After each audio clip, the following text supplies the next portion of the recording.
పని చేసేటప్పుడు చిన్న అంట్లు తోమేటప్పుడు ఆ స్టీల్ పీస్ గీసుకుంటే ఎంత మంట వచ్చేస్తుందండి మనకి, ఆడవాళ్ళకి మీకు తెలుసు. కానీ మరి అదే చేతిలో మరి మేకులు కొట్టారు కదా. అసలు మేకు దిగుతుంటే ఎంత బాధపడి ఉంటాడండి అసలు ఆ యేసుక్రీస్తు వారు. ఆలోచించండి, ఒక్కొక్క మేకు దిగుతుంటే ఎంత బాధపడి ఉంటాడండి. రెండు కాళ్ళు కలుపుకుంటూ, రెండు కాళ్ళకి కలిపి ఒక మేకు కొడుతుంటే ఎంత బాధగా ఉంటుంది అసలు.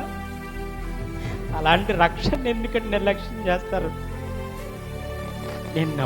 నేను నమ్మాను కాబట్టి, ఆయన ప్రేమ ఏంటో తెలుసుకున్నాను కాబట్టి, ఆ ప్రేమ నా మేనకోడల్లో చూశాను.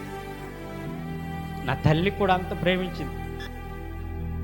కానీ ఎవరైనా మంచం మీద వరకేనండి, మంచం మీద పడుకుంటే చాలు, ఆ మంచం మీద నీకు సరి చేస్తారు. కానీ ఆ తల్లిలా సేవలు చేసిందండి. నిజంగా ఆ ప్రేమ ఎక్కడదో తెలుసా?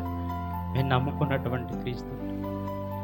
ఆయన ఎప్పటికి కూడా మాట ఇచ్చినవాడు, మాట ఎప్పటికీ తప్పుడండి. అలాంటి శిలువ త్యాగం, ఆయన ప్రేమ అలా ఉండదండి.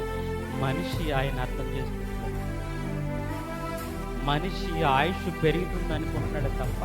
కానీ ఆయన నీ జీవితంలోకి రావాలంటే నువ్వు ఆయన జీవితంలోకి వెళ్ళాలి. మళ్ళా నీ జీవితంలో ఆయన వాక్యాన్ని ప్రవేశపెట్టాలి అంటే జీవితంలో పాపం ఉండకూడదండి, ఏ మచ్చ ఉండకూడదండి. అసలు ఆ అరికాళ్ళలో నిజంగా ఆ మడముల పైనుంచి మేకు దిగుతూ ఉంటే ఎంత బాధగా ఉంటుందండి నిజంగాను. రెండు కాళ్ళు కలిపెట్టేలా, కాలు మీద కాలు పెట్టి, అసలు ఆ త్యాగం ఏంటంటే నిజంగా ఎవరి కోసం అంటే నువ్వు పుడతావని ఆయనకు తెలుసా?